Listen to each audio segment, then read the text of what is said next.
राधा स्वामी जी। बाणी बाणी अज्ञात अनामी सतनाम सतपुरुष की। आज की सत्संग वीडियो का विषय है अपने मन को काबू करके गुरु भक्ति और प्रेम में किस प्रकार लगाया जाता है। तो चलिए इसी विषय के संदर्भ में आज की सत्संग वीडियो आरंभ करते हैं। गुरु प्यारी साध संगत जी, सत्संग शुरू करने से पहले सबसे पहले तो मैं आप सभी को धन्यवाद देना चाहता हूँ। आप जैसे लोगों की वजह से जो मुझे सुनते हैं, आप लोगों की वजह से मुझे ये जो भी वचन बोलने का सौभाग्य प्राप्त हुआ है, इसके लिए मैं बहुत बहुत अनुग्रहित उस परमात्मा का और उससे भी ज़्यादा आपका। अगर आप लोग नहीं होते तो हो सकता था शायद मैं कभी बोलता भी नहीं, और हो सकता शायद मैं कभी आपके सामने आता ही नहीं अपनी आवाज़ को लेकर। प्यारे साथ संगत जी, सत्य सदा यही है, वह है वही है। किसी भविष्य में उसे उपलब्ध नहीं करना है। तुम यहीं और अभी सत्य हो। इसीलिए सत्य कोई ऐसी चीज़ नहीं है जिसे पैदा करना है या जिसके लिए उपाय करना है या जिसे खोजना है। इस बात को पूरी स्पष्टता के साथ समझ लो और तभी हम विज्ञान भैरव तंत्र की विधियों को समझने और प्रयोग करने में आसानी पाएंगे। पिछले कुछ चंद दिनों से विज्ञान भैरव तंत्र की कुछ विधियों को जानने की हम चेष्टा कर रहे हैं। तो आज उन विधियों के बारे में भी, उन विधियों में से किसी एक विधि को लूँगा और उसके बारे में चर्चा करूँगा। देखो, मन कामना का यंत्र है। मन सदा चाह में है, सदा कुछ चाहता रहा है, सदा कुछ मांग रहा है, और उसका विषय, उसका उद्देश्य सदा भविष्य में होता है। मन को वर्तमान से कुछ लेना देना नहीं है। अभी जो वक्त चल रहा है इससे मन को कोई लेना देना नहीं है। वर्तमान क्षण में मन गति नहीं कर सकता। इस क्षण में गति के लिए स्थान नहीं है। गति के लिए मन को भविष्य चाहिए। मन या तो अतीत में गति कर सकता है या भविष्य में। वर्तमान में वह चलायमान नहीं हो सकता क्योंकि स्थान ही नहीं है।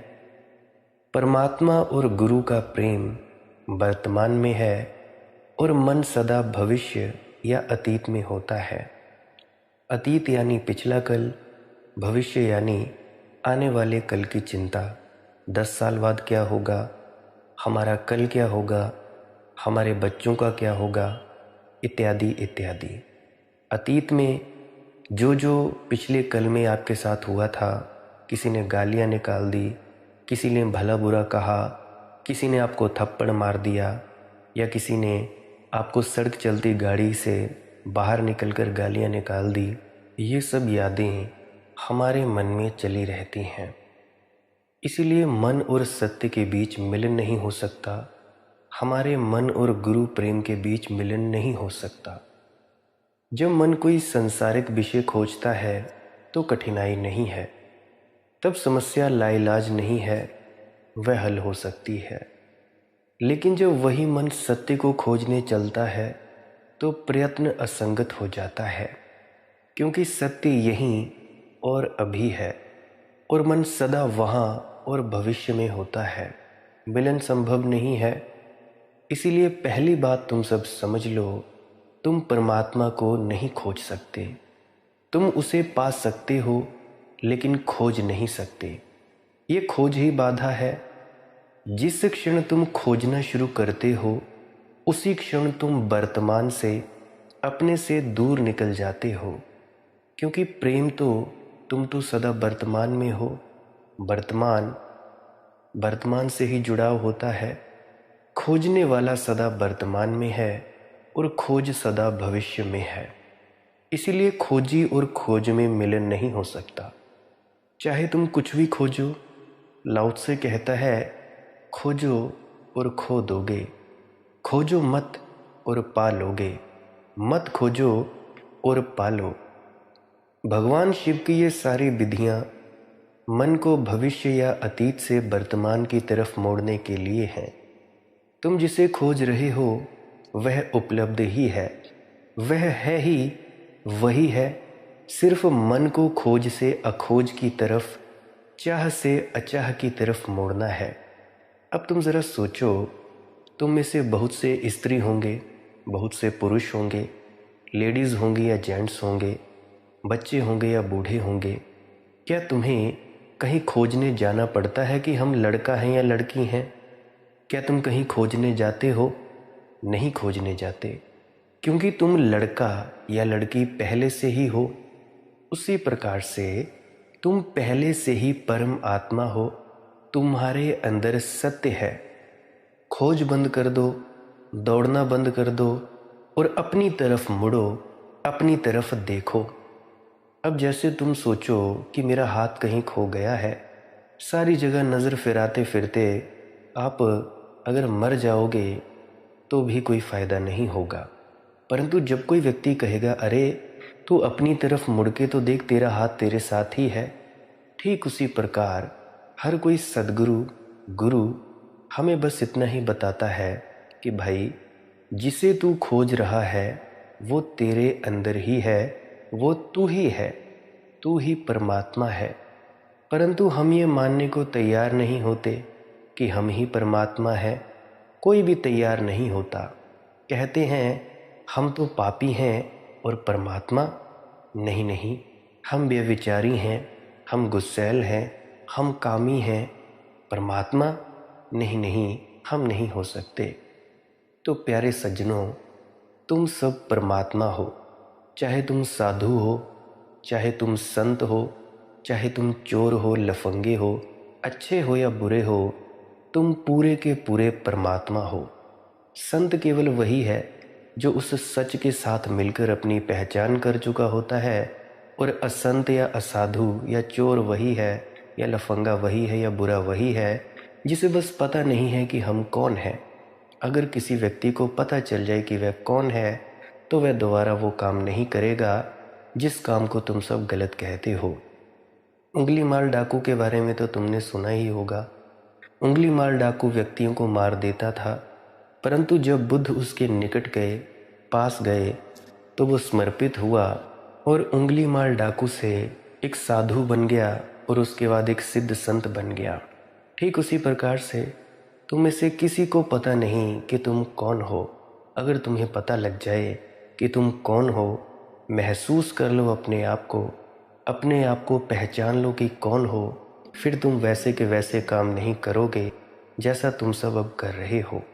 तो मैं क्या कहता हूँ, तुम सब परमात्मा हो। मैं कहता हूँ सिर्फ मन को खोज से अखोज की तरफ, चाह से अचाह की तरफ मोड़ना है। ये कठिन है, इसके बारे में बुद्धि से सोचो तो ये बहुत कठिन है। मन को चाह से अचाह की ओर कैसे मोड़ा जाए, क्योंकि तब मन अखोज को ही खोज का, चाह को ही अचाह का विषय बना लेता है। तब मन कहता है मुझे खोजना नहीं चाहिए। तब मन कहता है अब अचाह मेरा उद्देश्य है, मैं किसी चीज़ को चाहूँगा ही नहीं। अभी किसी ने मुझे लिखा था व्हाट्सएप पे कि अगर हमें संसार में रस ही नहीं लेना है, अगर हम रस नहीं लेंगे और लेंगे रस तो हम संसार में फंसेंगे। तो अगर हमने संसार से बाहर जाना है तो हमें रस नहीं लेना है। ये ठीक ठीक दर्शाता है कि तुम एक अति से दूसरी अति तक जा रहे हो। मन कहता है अब मैं अकाम की अवस्था की कामना करता हूँ, अब मैं किसी चीज़ में रस नहीं लूँगा, अब मैं बेरस की ज़िंदगी लूँगा। तो मैं कहना क्या चाहता हूँ ये समझो। मैं ये कहना चाहता हूँ कि चाहत, किसी चीज़ की इच्छा फिर प्रवेश कर गई, पिछले दरवाजे से कामना फिर वापस आ गई। ऐसे लोग हैं जो सांसारिक विषयों की कामना करते हैं, और ऐसे लोग भी हैं जो गैर सांसारिक विषयों की कामना करते हैं। लेकिन सब विषय सांसारिक हैं, क्योंकि कामना ही संसार है। किसी चीज़ को चाहना ही संसार है। इसीलिए तुम किसी गैर संसारिक या अलौकिक की कामना नहीं कर सकते। तुम्हारे चाहते से ही वह संसार हो जाता है। अगर तुम परमात्मा को चाह रहे हो तो परमात्मा भी तुम्हारे संसार का हिस्सा हो गया। अगर तुम मोक्ष सचखंड या निर्वाण खोजते हो तो खोजते से ही तुम्हारा मोक्ष सचखंड संसार हो गया। तुम्हारा मोक्ष सचखंड तब संसार का अतिक्रमण नहीं करता है, क्योंकि खोजना ही संसार है, कामना ही संसार है। इसलिए तुम सचखंड की कामना नहीं कर सकते, अचाह की चाहना नहीं कर सकते। और अगर तुम बुद्धि से इसे समझने चले तो ये एक पहेली बन जाती है। शिव इसके संबंध में कुछ नहीं कहते हैं, वे झटपट विधियों को बात शुरू कर देते हैं। विधियां बौद्धिक नहीं है। वे देवी से ये नहीं कहते कि सत्य यही है, उसे खोजो मत और उसे पालोगी। वे तुरंत ही विधि बताने लगते हैं और ये विधियां गैर बौद्धिक हैं। उन्हें प्रयोग करो और मन मुड़ जाता है, पलट जाता है अपने गुरु प्रेम की तरफ, मालिक की भक्ति की तरफ। ये मुड़ना उसका मात्र परिणाम है, उप उत्पत्ति है। वह कोई विषय नहीं है, महज उप उत्पत्ति है। अगर तुम किसी विधि को प्रयोग में लाए तो तुम्हारा मन भविष्य या अतीत की यात्रा से जुड़ जाएगा और तुम अचानक अपने को वर्तमान में पाओगे। यही कारण है कि बुद्ध ने विधि दी है, लाओ त्से ने विधि दी है, श्री कृष्ण ने विधि दी है, बाबा जी महाराज ने विधि दी है ये भजन और सिमरन की।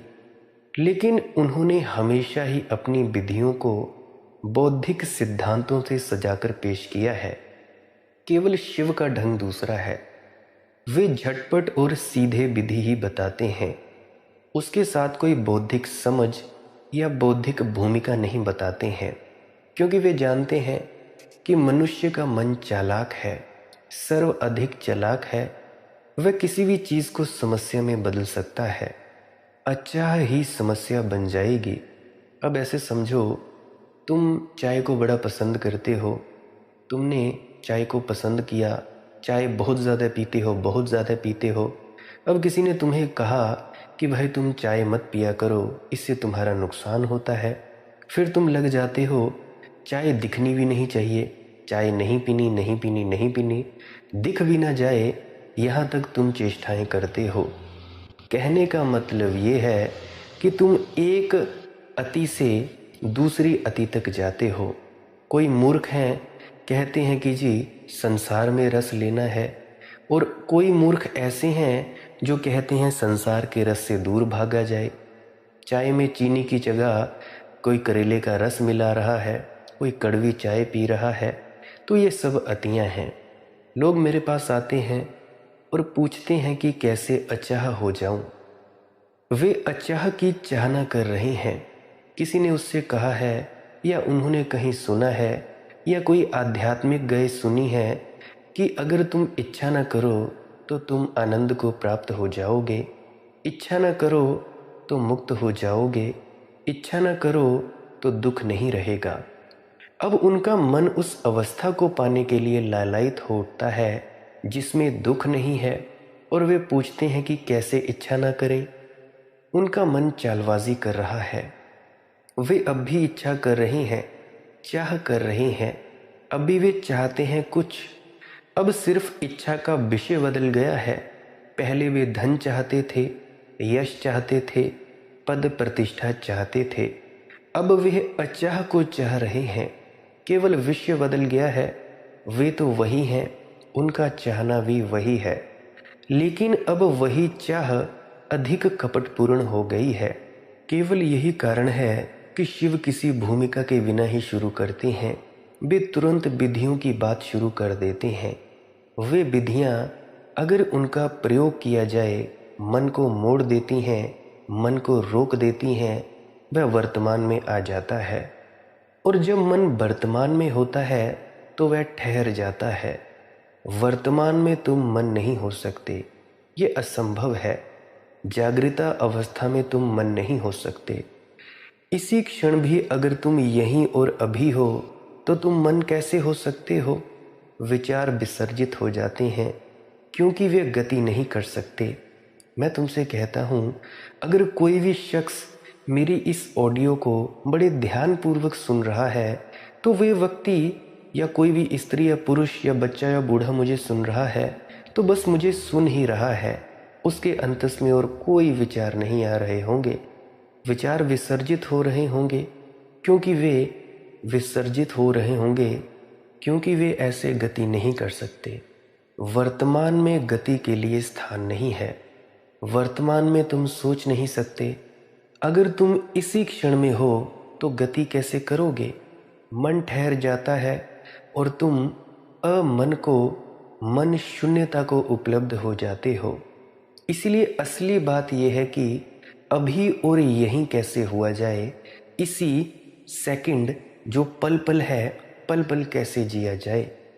तुम चेष्टा कर सकते हो, लेकिन चेष्टा व्यर्थ होगी, क्योंकि अगर तुम वर्तमान में होने का निश्चय करते हो तो वह निश्चय ही भविष्य में खिसक जाना हुआ। जब तुम पूछते हो कि वर्तमान में कैसे हुआ जाए, तो फिर तुम भविष्य के लिए ही पूछ रहे हो। यह क्षण तो इस जांच पड़ताल में बीत रहा है कि कैसे वर्तमान में अभी और यहीं हुआ जाए। वर्तमान क्षण पूछताछ में जा रहा है और तुम्हारा मन भविष्य के लिए सपने बुन रहा है कि किसी दिन तुम उस अवस्था में होगे जहाँ कोई गति नहीं होगी, कोई चाहत नहीं होगी और तब आनंद ही आनंद होगा। तो वर्तमान में कैसे हुआ जाए? शिव इसके संबंध में कुछ नहीं कहते हैं। वे सिर्फ विधि देते हैं। इसे तुम करते हो और अपने को अभी और यहीं पाते हो, और तुम्हारा अभी और यहीं होना सत्य है। तुम्हारा अभी और यहीं होना स्वतंत्रता है। तुम्हारा अभी और यहीं होना निर्वाण है। आरंभ की 9 विधियां श्वास क्रिया से संबंध रखती हैं, सांसों की क्रिया से।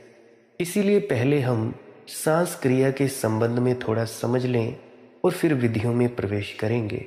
प्यारे प्रेमी सज्जनों, हम जन्म के क्षण से मृत्यु के क्षण तक निरंतर सांस लेते रहते हैं।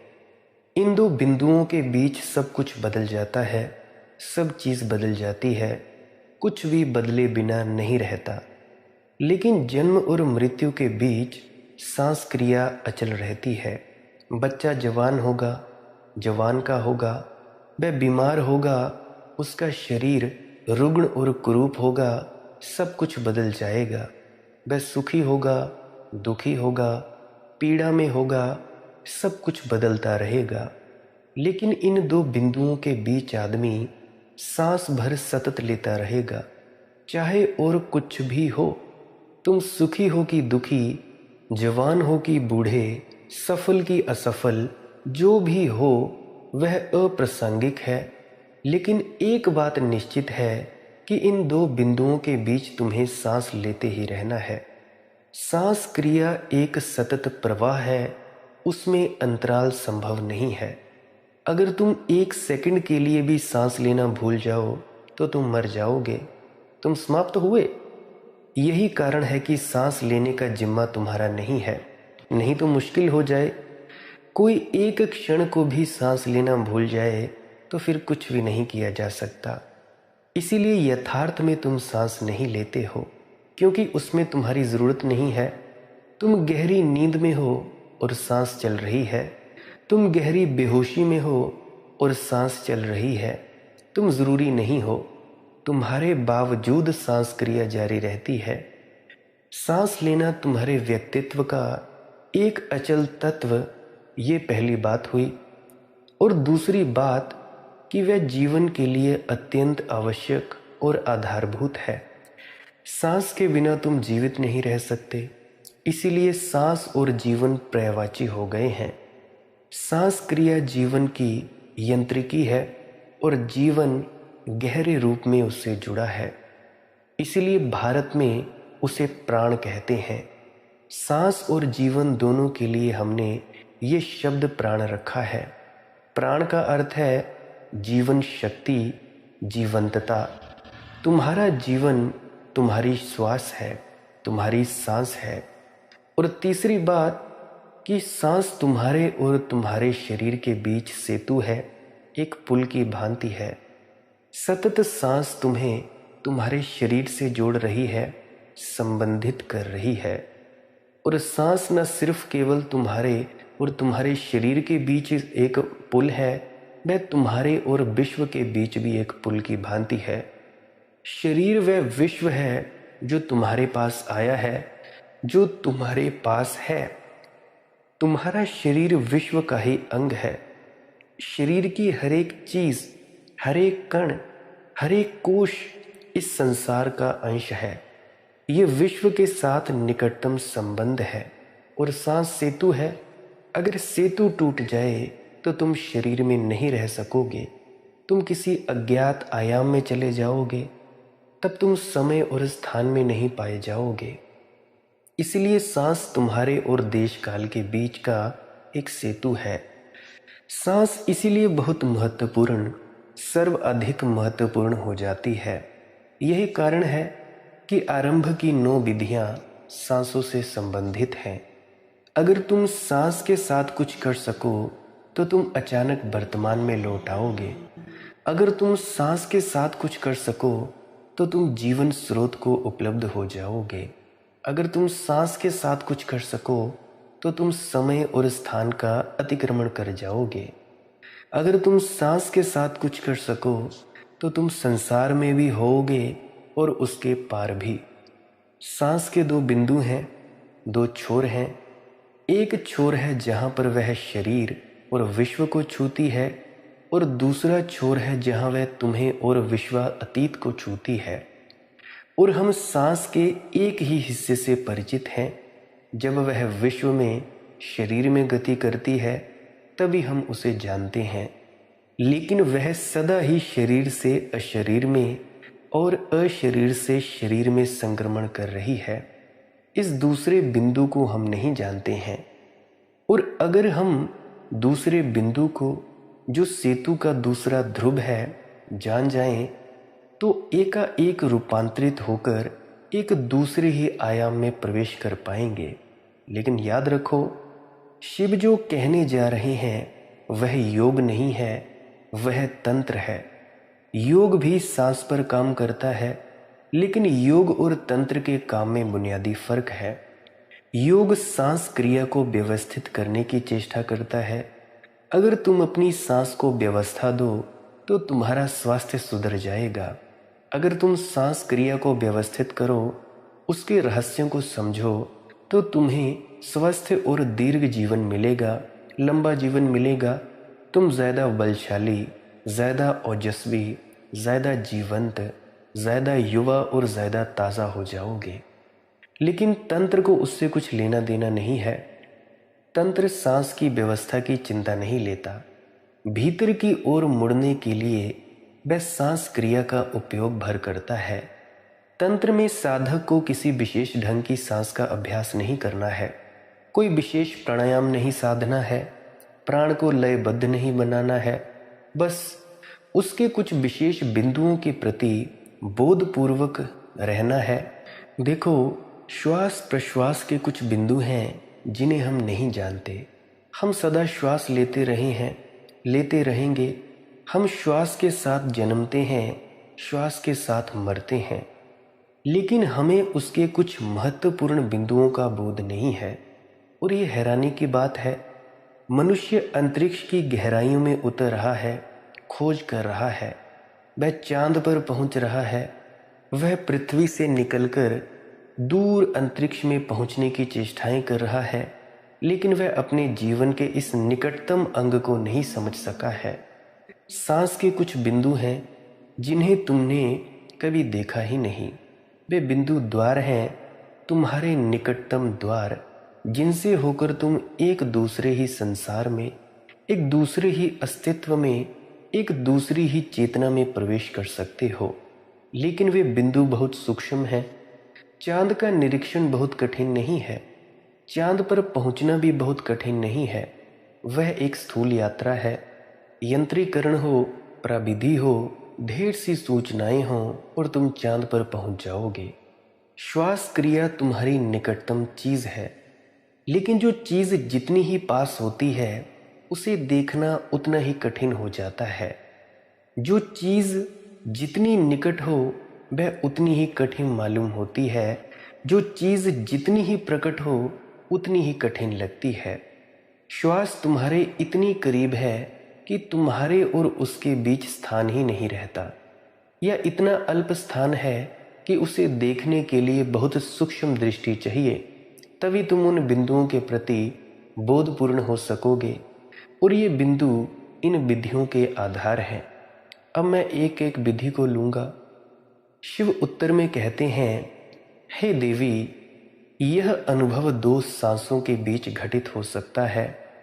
सांस के भीतर आने के पश्चात और बाहर लौटने के पूर्व श्रेयस है, कल्याण है। यह विधि है कि हे देवी, यह अनुभव 2 सांसों के बीच घटित हो सकता है। जब श्वास भीतर अथवा नीचे को आती है उसके बाद, और फिर श्वास के बाहर लौटने के ठीक पूर्व श्रेयस है। इन 2 बिंदुओं के बीच होशपूर्ण होने से घटना घटती है। जब तुम्हारी श्वास भीतर आए तो उसका निरीक्षण करो।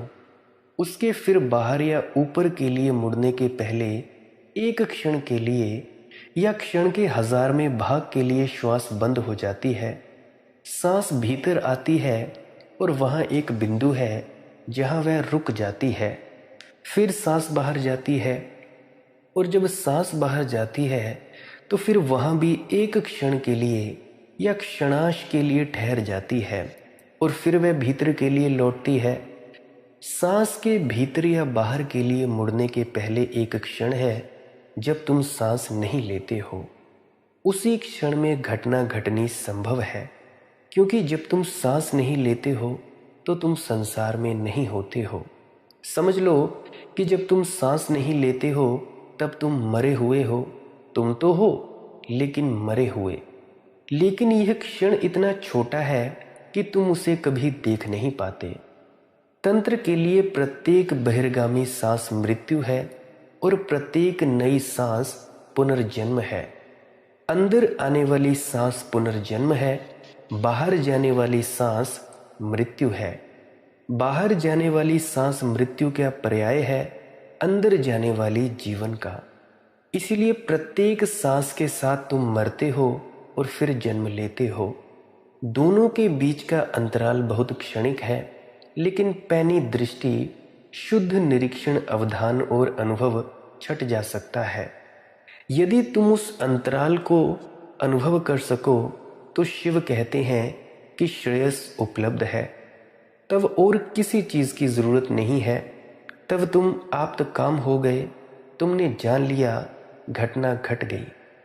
देखो, सांस को प्रशिक्षित नहीं करना है। वह जैसी है उसे वैसी ही रहने दो। फिर इतनी सरल विधि क्यों? सत्य को जानने को ऐसी सरल विधि? सत्य को जानना उसको जानना है जिसका ना जन्म है ना मरण है। उस शाश्वत को जानना है जो सदा है। तुम बाहर जाती सांस को जान सकते हो, तुम भीतर आती सांस को भी जान सकते हो, लेकिन तुम दोनों के अंतराल को कभी नहीं जानते। प्रयोग करो और तुम उस बिंदु को पालोगे। उसे अवश्य पा सकते हो। वह है। तुम्हें या तुम्हारी संरचना में कुछ जोड़ना नहीं है। वह है ही। सब कुछ है, सिर्फ बोध नहीं है, होश नहीं है। कैसे प्रयोग करो? पहले भीतर आने वाली सांस के प्रति होशपूर्ण बनो। उसे देखो, सब कुछ भूल जाओ और आने वाली सांस को, उसके यात्रा पथ को देखो। जब सांस नासापुटों को स्पर्श करे तो उसको महसूस करो। सांस को गति करने दो और पूरी सजगता से उसके साथ यात्रा करो। सांस के साथ ठीक कदम से कदम मिलाकर नीचे उतरो। ना आगे जाओ और ना पीछे मुड़ो। उसका साथ ना छूटे, बिल्कुल साथ साथ चलो। स्मरण रहे, ना आगे जाना है और ना छाया की तरह पीछे चलना है। समानांतर चलो, युगपत चलो। सांस और सजगता को एक हो जाने दो। सांस नीचे जाती है तो तुम भी नीचे जाओ, और तभी उस बिंदु को पा सकते हो जो 2 सांसों के बीच में है। ये आसान नहीं है। सांस के साथ अंदर जाओ, सांस के साथ बाहर जाओ। बुद्ध ने इसी विधि का प्रयोग विशेष रूप से किया, इसीलिए यह बौद्ध विधि बन गई। बौद्ध शब्दावली में इसे आनापान सति योग कहते हैं और स्वयं बुद्ध की आत्म उपलब्धि इस विधि पर ही आधारित थी। संसार के सभी धर्म, संसार के सभी दृष्टा किसी न किसी विधि के जरिए मंजिल पर पहुंचे हैं और वे सब विधियां इन 112 विधियों में सम्मिलित हैं। ये पहली विधि बौद्ध विधि है। दुनिया इसे बौद्ध विधि के रूप में जानती है क्योंकि बुद्ध इसके द्वारा ही निर्वाण को उपलब्ध हुए थे।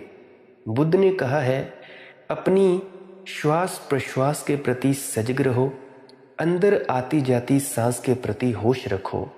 बुद्ध अंतराल की चर्चा नहीं करते क्योंकि उसकी ज़रूरत नहीं है। बुद्ध ने सोचा और समझा कि अगर तुम अंतराल की दो सांसों के बीच के विराम की फिक्र करने लगे तो उससे तुम्हारी सजगता खंडित होगी। इसीलिए उन्होंने सिर्फ ये कहा कि होश रखो। जब सांस भीतर आए तो तुम भी उसके साथ भीतर आओ और जब सांस बाहर जाए तो तुम भी उसके साथ ही बाहर जाओ। इतना ही काम करो। सांस के साथ साथ तुम भी भीतर बाहर चलते रहो। विधि के दूसरे हिस्से के संबंध में बुद्ध कुछ भी नहीं कहते हैं।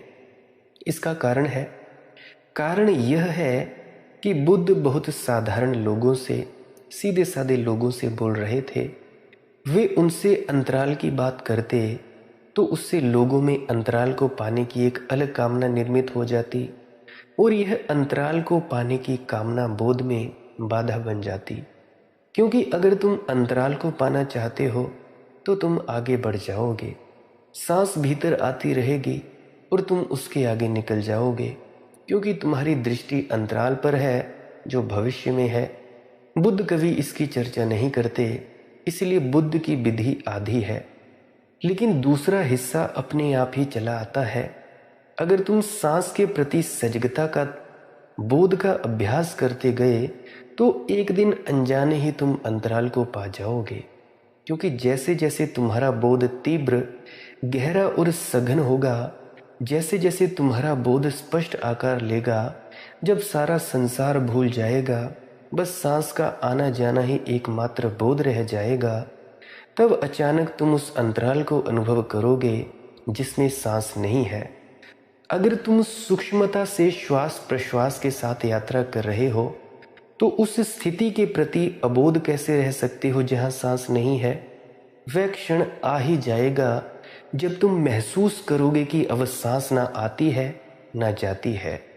सांस क्रिया बिल्कुल ठहर गई है और उसी ठहराव में श्रेयस का वास है। ये एक विधि लाखों करोड़ों लोगों के लिए पर्याप्त है। सदियों तक समूचा एशिया इस एक विधि के साथ जिया और इसका प्रयोग करता रहा। तिब्बत, चीन, जापान, बर्मा, श्याम, श्रीलंका, भारत को छोड़कर समस्त एशिया सदियों तक इस एक विधि का उपयोग करता रहा और इस एक विधि के द्वारा हजारों हजारों व्यक्ति ज्ञान को उपलब्ध हुए और ये पहली ही विधि है। दुर्भाग्य की बात कि चूंकि ये विधि बुद्ध के नाम से संबंध हो गई, इसलिए हिंदू इस विधि से बचने की चेष्टा में लगे रहे। क्योंकि ये बौद्ध विधि की तरह बहुत प्रसिद्ध हुई, हिंदू इसे बिल्कुल भूल ही बैठे। इतना ही नहीं, उन्होंने और एक कारण से उसकी अवहेलना की, क्योंकि शिव ने सबसे पहले इस विधि का उल्लेख किया। अनेक बौद्धों ने इस विज्ञान भैरव तंत्र के बौद्ध ग्रंथ होने का दावा किया है। वे इसे हिंदू ग्रंथ नहीं मानते। देखो, ये ना हिंदू है ना बौद्ध है और विधि मात्र विधि है। बुद्ध ने इसका उपयोग किया, लेकिन ये उपयोग के लिए मौजूद ही थी और इस विधि के चलते बुद्ध हुए, वे संतत्व को उपलब्ध हुए। विधि बुद्ध से भी पहले थी, वह मौजूद ही थी। इसको प्रयोग में लाओ, ये सरलतम विधियों में से है। अन्य विधियों की तुलना में मैं ये नहीं कहता कि ये विधि तुम्हारे लिए सरल है, अन्य विधियां अधिक कठिन होंगी। यही कारण है कि पहली विधि की तरह इसका उल्लेख हुआ है। दूसरी विधि, आरंभ की सब 9 विधियां सांस से संबंधित हैं, इस प्रकार हैं। जब श्वास नीचे से ऊपर की ओर मुड़ती है और फिर जब श्वास ऊपर से नीचे की ओर मुड़ती है, इन दो मोड़ों के द्वारा उपलब्ध हो। थोड़े फर्क के साथ ये वही विधि है। जोर अब अंतराल पर ना होकर मोड़ पर है।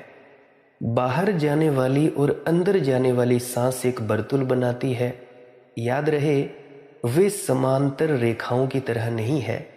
हम सदा सोचते हैं कि आने वाली सांस और जाने वाली सांस दो समानांतर रेखाओं की तरह है, मगर वे ऐसी है नहीं। भीतर आने वाली सांस आधा वर्तुल बनाती है और शेष आधा वर्तुल बाहर जाने वाली सांस बनाती है। इसीलिए पहले ये समझ लो कि श्वास और प्रश्वास मिलकर एक वर्तुल बनाती हैं, एक गोलाकार बनाती हैं, और वे समांतर रेखाएं नहीं है, क्योंकि समांतर रेखाएं कहीं नहीं मिलती हैं। दूसरा यह कि आने वाली और जाने वाली सांस दो नहीं हैं, वे एक हैं। वही सांस भीतर आती है, बाहर भी जाती है। इसीलिए भीतर उसका कोई मोड़ आवश्यक होगा, वह कहीं जरूर मुड़ती होगी। कोई बिंदु होगा जहां आने वाली सांस जाने वाली सांस बन जाती होगी। लेकिन मोड़ पर इतना जोर क्यों है? क्योंकि शिव कहते हैं जब श्वास नीचे से ऊपर की ओर मुड़ती है और फिर जब श्वास ऊपर से नीचे की ओर मुड़ती है, इन दो मोड़ों के द्वारा उपलब्ध हो। बहुत सरल है, लेकिन शिव कहते हैं कि मोड़ों को प्राप्त कर लो और आत्मा को उपलब्ध हो जाओगे। लेकिन मोड़ क्यों? अगर तुम कार चलाना जानते हो तो तुम्हें गियर का पता होगा। हर बार जब तुम गियर बदलते हो तो तुम्हें न्यूट्रल गियर से गुजरना पड़ता है, जो कि गियर बिल्कुल नहीं है। तुम पहले गियर से दूसरे गियर में जाते हो और दूसरे से तीसरे गियर में, लेकिन सदा तुम्हें न्यूट्रल गियर से होकर जाना पड़ता है। जो गाड़ी चलाना जानते हैं वे मेरी बात अच्छी से समझ पा रहे होंगे। वह न्यूट्रल गियर घुमाव का बिंदु है, मोड़ है। उस मोड़ पर पहला गियर दूसरा बन जाता है और दूसरा तीसरा बन जाता है। वैसे ही जब तुम्हारी सांस भीतर जाती है और घूमने लगती है तो उस वक्त वह न्यूट्रल गियर में होती है, नहीं तो वह नहीं घूम सकती। उसे तटस्थ क्षेत्र से गुजरना पड़ता है। उसी तटस्थ क्षेत्र में तुम ना तो शरीर हो और ना मन ही हो, ना शारीरिक हो ना मानसिक हो, क्योंकि शरीर तुम्हारे अस्तित्व का एक गियर है और मन उसका दूसरा गियर है। तुम एक गियर से दूसरे गियर में गति करते हो, इसलिए तुम्हें एक न्यूट्रल गियर की ज़रूरत है जो ना शरीर हो और ना मन हो। उस तटस्थ क्षेत्र में तुम मात्र हो, मात्र अस्तित्व, शुद्ध, सरल, अशरीरी और मन से मुक्त। यही कारण है कि घुमाओ बिंदु पर, मोड़ पर इतना जोर है। देखो, मनुष्य एक यंत्र है, बड़ा और बहुत जटिल यंत्र है, मशीन की तरह है। तुम्हारे शरीर और मन में भी अनेक गियर हैं।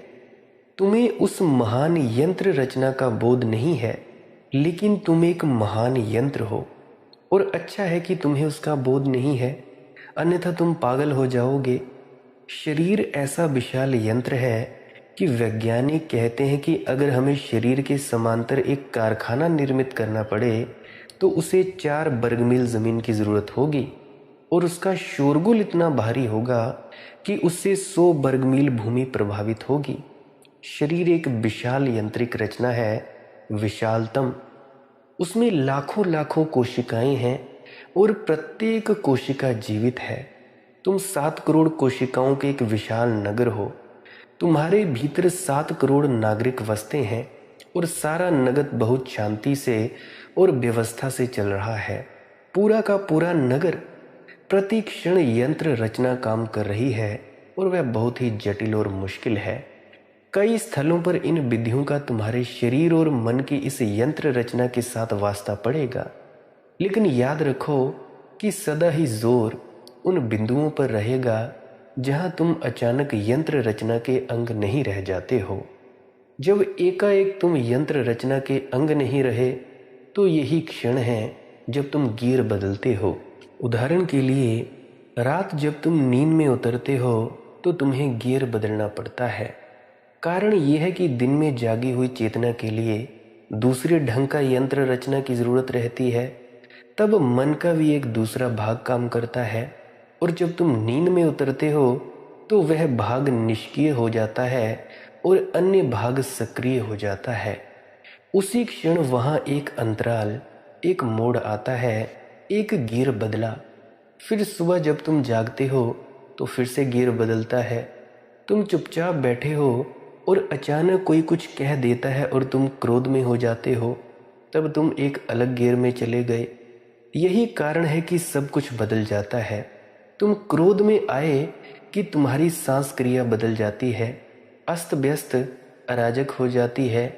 तुम्हारी सांस क्रिया में कंपन आ जाएगा, तुम्हारा दम घुटने लगेगा। उस समय तुम्हारा सारा शरीर कुछ करना चाहेगा, किसी को चूर चूर कर देना चाहेगा ताकि यह घुटन जाए। तुम्हारी सांस क्रिया बदल जाएगी, तुम्हारे खून की लय दूसरी होगी, चाल दूसरी होगी। शरीर में और ही तरह का रस द्रव्य सक्रिय होगा, पूरी ग्रंथि व्यवस्था ही बदल जाएगी। गुस्से में तुम एक दूसरे आदमी हो जाते हो। एक कार खड़ी है, तुम उसे स्टार्ट करो, उसे किसी गियर में न डालकर न्यूट्रल गियर में छोड़ दो। गाड़ी हिलेगी, कांपेगी, लेकिन चल तो सकती नहीं, वह गर्म हो जाएगी। इसी तरह गुस्से में नहीं कुछ कर पाने के कारण तुम गर्म हो जाते हो। यंत्र रचना तो कुछ करने के लिए सक्रिय है और तुम उसे कुछ करने नहीं देते, तो उसका गर्म हो जाना स्वाभाविक है। तुम एक यंत्र रचना हो, एक मशीनी रचना हो, लेकिन तुम सिर्फ एक यंत्र रचना नहीं हो, उससे कुछ अधिक हो। उस अधिक को खोजना है। जब तुम गियर बदलते हो तो भीतर सब कुछ बदल जाता है। जब तुम गियर बदलते हो तो एक मोड़ आता है। शिव कहते हैं, जब सांस नीचे से ऊपर की ओर मुड़ती है और फिर जब सांस ऊपर से नीचे की ओर मुड़ती है, इन दो मोड़ों के द्वारा उपलब्ध हो जाओ। मोड़ पर सावधान हो जाओ, सजग हो जाओ। लेकिन यह मोड़ बड़ा सूक्ष्म है और उसके लिए बहुत सूक्ष्म निरीक्षण की जरूरत पड़ेगी। हमारी निरीक्षण की क्षमता नहीं के बराबर है, हम कुछ देख ही नहीं सकते। अगर मैं तुमसे कहूं कि तुम्हारे सामने कोई फूल है, उसको देखो, उस फूल जो तुम्हें मैं देता हूं, तो तुम उसे नहीं देख पाओगे। एक क्षण को तुम उसे देखोगे और फिर किसी और चीज के संबंध में सोचने लगोगे। वह सोचना फूल के विषय में हो सकता है, लेकिन वह फूल नहीं होगा। तुम फूल के बारे में सोच सकते हो कि वह कितना सुंदर है, लेकिन तब तुम फूल से दूर हट गए। अब फूल तुम्हारे निरीक्षण क्षेत्र में नहीं रहा, क्षेत्र बदल गया। तुम कहोगे कि यह लाल है, नीला है, लेकिन तुम उस फूल से दूर चले गए। निरीक्षण का क्या अर्थ होता है? निरीक्षण का अर्थ होता है किसी शब्द या शब्दिकता के साथ, भीतर की बदलाहट के साथ न रहकर मात्र फूल के साथ रहना। अगर तुम फूल के साथ ऐसे 3 मिनट रह जाओ जिसमें मन कोई गति न करे, तो श्रेयस घट जाएगा, तुम उपलब्ध हो जाओगे। लेकिन हम निरीक्षण बिल्कुल नहीं जानते हैं, हम सावधान नहीं हैं, सतर्क नहीं हैं। हम किसी भी चीज़ को अपना अवधान नहीं दे पाते हैं। हम तो यहाँ वहाँ उछलते रहते हैं। वह हमारी वंशगत विरासत है, बंदर वंश की विरासत। बंदर के मन से ही मनुष्य का मन विकसित हुआ है। बंदर शांत नहीं बैठ सकता, इसलिए बुद्ध बिना हलन चलन के बैठने पर, मात्र बैठने पर इतना जोर देते थे। बाबा जी महाराज भी तुमसे कहते हैं, चाहे मन लगे ना लगे, तुम सिर्फ चौकड़ी मारकर अपने आसन में बस बैठो, बिना हिले डुले बैठे रहो। शुरू शुरू में बैठने की आदत पड़ जाएगी, फिर तुम हिलना डुलना बंद कर दोगे, क्योंकि बंदर मन का अपनी राह का चलना बंद हो जाता है फिर जब तुम सिर्फ बैठने लगते हो। जापान में एक खास तरह का ध्यान चलता है जिसे वे झेन कहते हैं। झेन शब्द का जापान में अर्थ होता है मात्र बैठना और कुछ भी नहीं करना, कुछ भी हलचल नहीं करनी, मूर्ति की तरह वर्षों बैठे रहना है, मृतवत अचल। लेकिन मूर्ति की तरह वर्षों बैठने की ज़रूरत क्या है? अगर तुम अपने श्वास के घुमाव को अचल मन से देख सको तो तुम प्रवेश पा जाओगे। तुम स्वयं में प्रवेश पा जाओगे, अंतर के भी पार प्रवेश पा जाओगे। लेकिन ये मोड़ इतने महत्वपूर्ण क्यों हैं? वे महत्वपूर्ण हैं क्योंकि मोड़ पर दूसरी दिशा में घूमने के लिए श्वास तुम्हें छोड़ देती है। जब वह भीतर आ रही थी तो तुम्हारे साथ थी, फिर जब वह बाहर जाएगी तो तुम्हारे साथ होगी। लेकिन घुमाओ बिंदु पर ना वह तुम्हारे साथ है और ना तुम उसके साथ हो। उस क्षण में सांस तुमसे भिन्न है और तुम उससे भिन्न हो।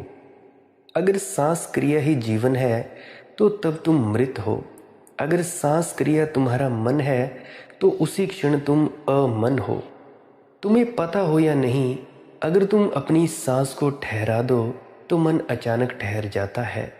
अगर तुम अपनी सांस को ठहरा दो तो तुम्हारा मन अभी और अचानक ठहर जाएगा। मन चल नहीं सकता। सांस का अचानक ठहरना मन को ठहरा देता है। क्यों? क्योंकि वे पृथक हो जाते हैं। केवल चलती हुई सांस मन से, शरीर से जुड़ी होती है। अचल श्वास अलग हो जाती है और तब तुम न्यूट्रल गियर में होते हो। कार चालू है, ऊर्जा भाग रही है, कार शोर मचा रही है, वह आगे जाने को तैयार है, लेकिन वह गियर में है ही नहीं। इसीलिए कार का शरीर और कार की यंत्र रचना दोनों अलग अलग हैं। कार दो हिस्सों में बंटी है। वह चलने को तैयार है, लेकिन गति का यंत्र उससे अलग है। ठीक यही बात तब होती है जब सांस मोड़ लेती है। उस समय तुम उससे नहीं जुड़े हो और उस क्षण तुम आसानी से जान सकते हो कि मैं कौन हूँ, ये होना क्या है। उस समय तुम जान सकते हो कि शरीर रूपी घर के भीतर कौन है, इस घर का स्वामी कौन है। मैं मात्र घर हूँ या वहाँ कोई स्वामी भी है? मैं मात्र यंत्र रचना हूँ या उसके परे भी कुछ है? और शिव कहते हैं उस घुमाओ बिंदु पर उपलब्ध हो। वे कहते हैं उस मोड़ के प्रति बोधपूर्ण हो जाओ और तुम आत्म उपलब्ध हो जाओगे, तुम समाधि को उपलब्ध हो जाओगे। अब जैसे कि तुम भजन सिमरन करते हो, अगर तुम बिना हिले डुले चौकड़ी मारकर बैठे रहोगे या टांगे सीधी करके बैठे रहोगे, कुर्सी पर, सोफे पर, जहाँ भी तुम बैठना चाहो वहाँ बैठे रहोगे, चुपचाप तुम अपना मंत्र जपना शुरू कर दो।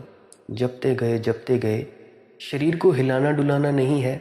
बिना हिले डुले अपना ध्यान सिर्फ मंत्र के जपने पर ले जाना है। मंत्र के जपने पर तुम ले जाते हो तो धीरे धीरे तुम्हारी सांस बड़ी धीमी हो जाती है। इतनी धीमी हो जाती है कि पता भी नहीं चलता कि तुम सांस ले भी रहे हो या नहीं ले रहे हो। जब तुम सांस तुम्हारी धीरे हो जाती है तो तुम्हारा मन भी शांत और शांत होता चला जाता है। फिर तुम्हारे मन में सिर्फ एक विचार चलता है, और वो विचार कौन सा है? वो विचार है सिर्फ इस सिमरन के शब्दों का। एकाग्रचित हो गए, तुम अपने गुरु के प्रेम में हो, मन एकाग्रचित हो गया। फिर क्या होगा? तुम्हारी आंखों के सामने या तो तुम्हारा मन गुरु की जो फोटो है, जो शक्ल है, उसको चित्रित कर देगा, या उसके बाद तुम्हारी आंखों के सामने ये प्रकाश दिखाई देगा, या एक अलग सी आवाज़ सन्नाटे की या शब्द धुन सुनाई देगी। फिर क्या करना है?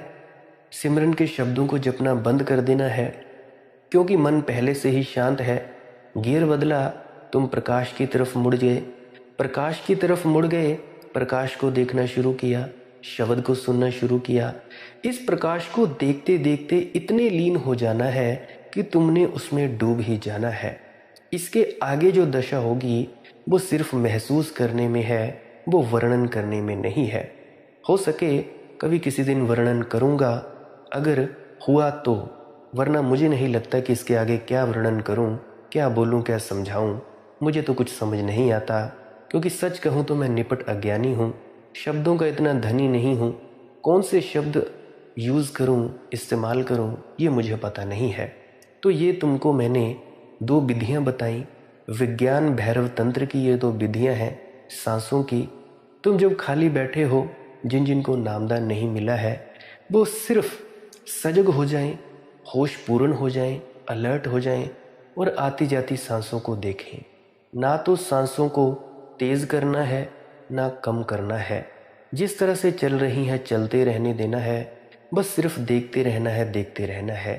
देखते देखते तुम एकाग्र हो जाओगे, तुम्हारी आंखों के सामने प्रकाश दिखाई देगा। ये भी एक विधि है। और एक और मैं विधि बताता हूँ। लंबे लंबे सांस लेने की विधि। नाक से सांस लेनी है और मुंह से छोड़नी है। ये एक अलग प्रकार की विधि है। इस विधि में आपने सांसों को देखना नहीं है, बस नाक से सांस लेना है और मुंह से छोड़ते जाना है। जब रुक जाओगे फिर जहाँ मन जाए जाने दो, बस तुमने देखते रहना है। दोनों आंखों के बीच में फिर से तुम्हें प्रकाश दिखाई देगा और शब्द भी सुनाई दे सकता है।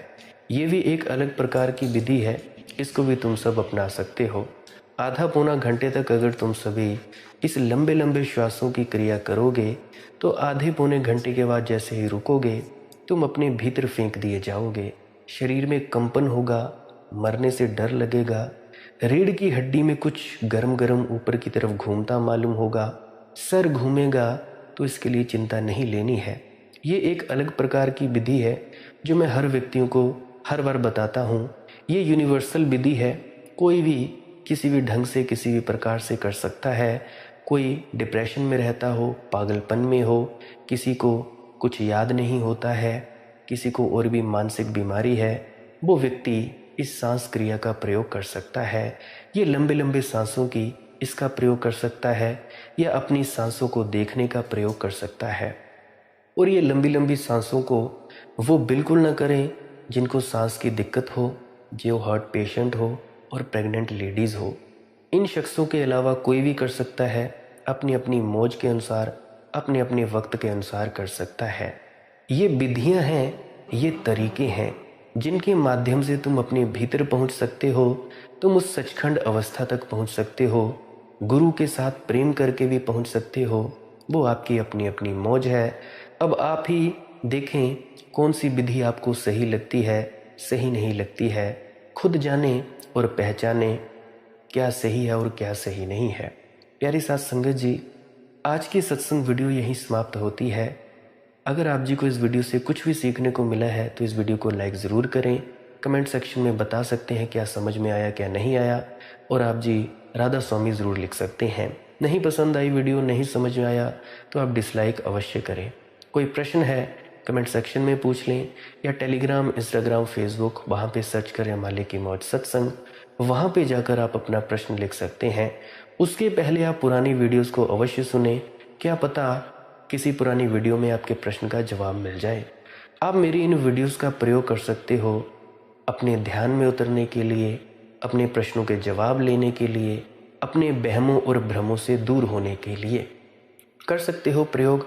और अगर एक बार मेरी वीडियो समझ में ना आए तो 5-5, 10-10, 15-15, 20-20 बार सुना करो। ध्यान से किसी एकांत स्थान पर चले जाया करो और बार बार रिपीट इन वीडियोस को सुना करो। क्या पता आपको कुछ समझ आ जाए। समझ नहीं आए तो नींद ही आ जाएगी। और ध्यान रहे, अगर किसी को भजन सिमरन के वक्त या ध्यान में उतरते वक्त ज़्यादा नींद आए तो उस वक्त सो जाना चाहिए, सो जाना चाहिए। उसके बाद फिर उठकर अपने भजन सिमरन के लिए बैठें। और अगर आप चाहते हैं कि भजन सिमरन करते वक्त ना सोने तो सबसे पहले भैया 8 घंटे की नींद पूरी करो। 8 घंटे की नींद पूरी करोगे तब ही जाकर तुम्हारा भजन सिमरन फलीभूत होगा। चाहे 4 घंटे बैठो, चाहे 5 घंटे बैठो, कुछ नहीं बनेगा। अगर किसी का सिमरन और भजन के माध्यम से कुछ नहीं बना है तो वो सिमरन करना छोड़कर ये लंबे लंबे सांसों की क्रिया शुरू कर सकते हैं। अपने अपने गुरु महाराज पर जिस पर श्रद्धा है उस पर श्रद्धा रखकर ये लंबे लंबे सांस लेना शुरू कर सकते हो। और उसके बाद जो आपकी धुन सुनने की विधि है उसको वैसा का वैसे ही अपना सकते हो, क्योंकि मकसद है धुन को सुनना, प्रकाश को देखना। जिस मर्जी चाहे विधि से करो, चाहे सिमरन के शब्दों से करो, चाहे प्रेम प्यार से करो, चाहे समर्पण से करो, चाहे सांसों की विधि से करो, चाहे निरीक्षण करके करो, चाहे आनापान सति योग करके करो। जैसे भी तुम चाहो वैसे तुम कर सकते हो। प्यारी साथ संगत जी, आप मुझे इतने अंत तक सुनते हो, इतने अंत तक सुनने के लिए आपका बहुत बहुत शुक्रिया। और अगर किसी को वीडियो कुछ समझ में आ जाया करे, इस वीडियो को शेयर ज़रूर कर दिया करो। मेरी आपसे विनम्र प्रार्थना है शेयर कर दिया करो। अब अंत में आपसे इजाज़त चाहता हूँ। आपके भीतर बैठे परमात्मा को प्रणाम करता हूँ। मेरा प्रणाम स्वीकार करें। राधा स्वामी जी।